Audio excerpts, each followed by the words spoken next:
Storefront Theatre of Indianapolis. We're a 50-seat theater in a tiny venue where the actors are basically feet, if not inches, from the audience half the time. Storefront's mission is we produce new work, at least Indianapolis or wider premieres, by female and minority playwrights. To my knowledge, it's the first professional performing arts space in Broad Ripple in 30-something years, maybe 40-something years. The Ephraimson entry, they were one of our chief contributors to this, the Ephraimson Family Fund. So coming down here, our box office and bar areas are in the same spot but split, but that's sort of like Storefront Central. A lot of theaters have gallery walls and everything, but we decided to make the whole lobby area basically a gallery. We're hoping that that creates a nice ecosystem amongst theaters that are doing work in here, through artists that'll have their work seen, photographers that'll have their work seen in that space as they're crisscrossing for different events. And we want this to rotate about maybe every 2 months or so with local only artists and photographers.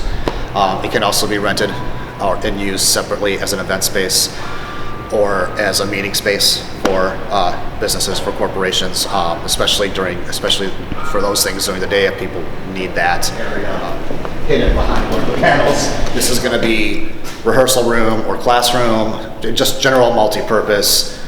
We'll use it for rehearsal rooms, obviously. When this gets finished up, we're calling it phase 2. This will have a little bit of a different design element to it when we get there. So yeah, so into the theater. So this is completely flexible, 50 seats. You could put more in here if you wanted to. If another theater wanted to do more seats or larger production, they could do that. The format in here can change to any arrangement. You know, you can really imagine, like, this is a real basic one, but you could do things in the round, thrust, no chairs if you wanted to go that route or whatever. Being in this space right here, we don't get a ton of the street noise. You know, that's not so bad, and our AC at least covers some of that and everything.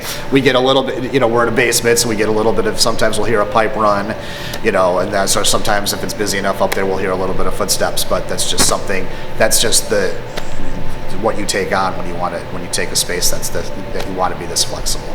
Creativity through limitations, it's basically my motto, and any number of storefront artists' motto. Instead of taking a look at the space and saying, yeah, how do we deal with it, it's how do we work with it, how do we make the space. The advantage you have is that it's flexible. So every time you do something in here, the goal is that whether it's our shows or somebody else's shows, it's always going to look completely different.